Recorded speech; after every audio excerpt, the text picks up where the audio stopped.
안녕하세요. 전보다 좋은 부동산 전부 트윈트리입니다. 지난 시간에 이어 오늘은 상가 임대차 계약 시 주의사항에 대해서 기본적이지만 꼭 알고 있어야 할 점에 대해서 사례를 통해 쉽게 설명드리겠습니다. 오늘은 상가 임대차 계약 시 주의사항에 대해서 알아보려고 하는데요. 입지에 따라서 여러 동네를 가보시기도 하고 부동산의 발품을 팔기도 하셔가지고 이제 자리가 정하셨다면 임대차 계약서를 작성하셔야 할 차례일 텐데요.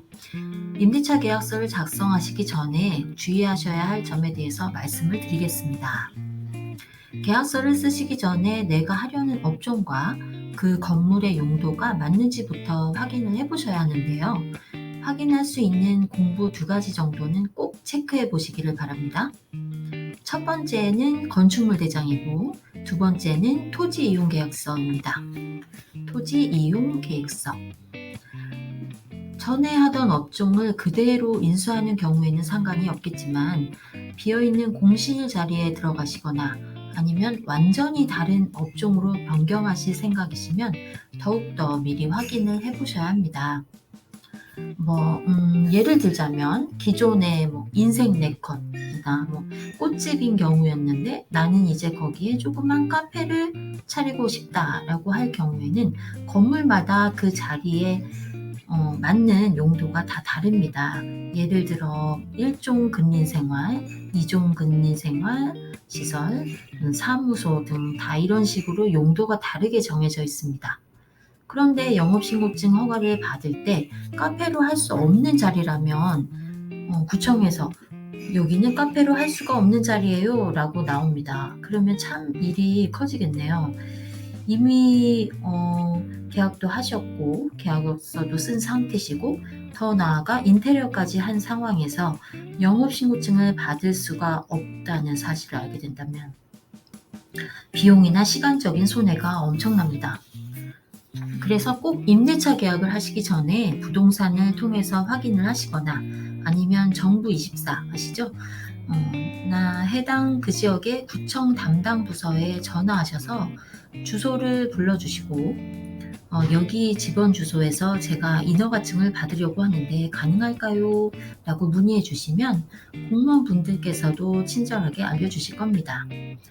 또한 토지 같은 경우에도 예를 들어 PC방이나 유흥주점 같이 유해 업종으로 지정된 경우에는 신규로 인허가증을 발급받으실 때 문제가 되는 경우가 있기 때문에 꼭 미리 확인해 보시는 것을 추천드립니다. 이제 임대차 계약을 쓰는 날에 주의할 사항을 말씀드리겠습니다. 건물주와 임대차 계약을 체결해야 하는 것은 당연한 기본이겠죠. 그런데 여기서 주의할 점은 건물주가 막상 건물주 본인이 맞는지 간과하시는 분들이 간혹 계세요. 중개사를 통해서 거래하시는 경우에는 중개사가 건물주의 신원을 확인하는 절차를 거치기 때문에 괜찮은 경우인데 요즘은 직거래도 많이 하시잖아요. 이렇기 때문에 이 부분은 꼭 잘 챙기시기 바랍니다. 직접 건물주와 임대차 계약서를 쓰실 때에는 꼭 건물주의 신분을 확인하셔야 돼요.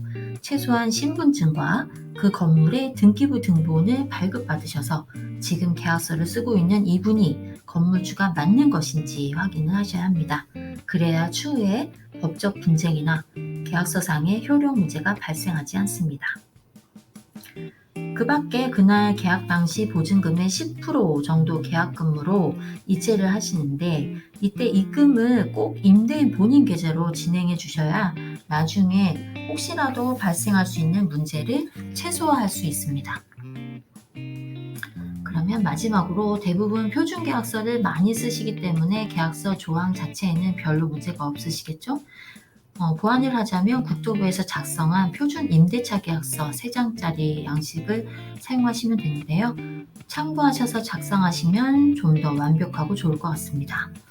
다만 계약서에 특약란에 특약을 작성하실 때 뭔가 임차인에게 너무 불리한 조항이 있는지 미리 확인해 보시면 좋을 것 같습니다. 또 한 가지, 건물주분들 입장에서도 요즘 워낙에 임차인의 권리가 강화되다 보니까 좀 걱정이 많이 되시는 나머지 임대인은 권리금을 인정하지 않는다 이런 조항을 넣으시는 분들도 있습니다. 하지만 이 조항도 상가 임대차 보호법에 위반되는 조항이기 때문에 15조 강행규정 위반으로 무효입니다. 임차인은 임대인에게 권리금을 주상할 수 없다. 단, 임대인은 임차인의 권리금 회수 기회를 방해하지 않는다. 정도 넣으시면 균형 있는 조항이라고 볼 수 있을 것 같습니다. 더 말씀드리고 싶은 것은 요즘 원상회복과 관련된 분쟁들이 많이 일어나고 있어요. 그래서 표준 임대차 계약서 상에는 계약 해지 시 목적물 반환 시 원상복구하고 나가라 이렇게만 명시가 되어 있는데 생각해 보면은 도대체 이 원상복구는 어디까지 하는 건가 라는 문제가 남아있게 됩니다. 예를 들어 커피점 시설이 되어 있는 점포가 매물로 나왔다고 할게요. 그러면 같은 업종으로 영업을 하게 되었고 나중에 임대차가 종료되어 나오게 되신다면 대부분의 사람들은 처음에 커피점 시설이 되어 있었으니 뭐 그대로 나오면 되겠지라고 생각을 하시게 됩니다. 이때 임대인은 임대차 계약이 해지되고 나니까 무슨 소리냐며 이 시설 다 철거하고 나가야 한다고 합니다. 철거 비용이 저렴하지 않거든요. 이런 경우 참 난감한 일일 텐데요.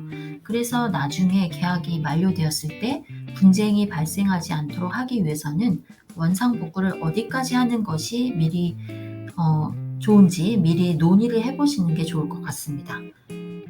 지금까지 상가 임대차 계약 시, 상가 임대차 계약 전 주의사항에 대해서 알아보았고요. 저는 다음 시간에 또 좋은 주제로 찾아뵙겠습니다. 시청해주셔서 감사합니다. 도움이 되셨다면 구독과 좋아요 눌러주시고요.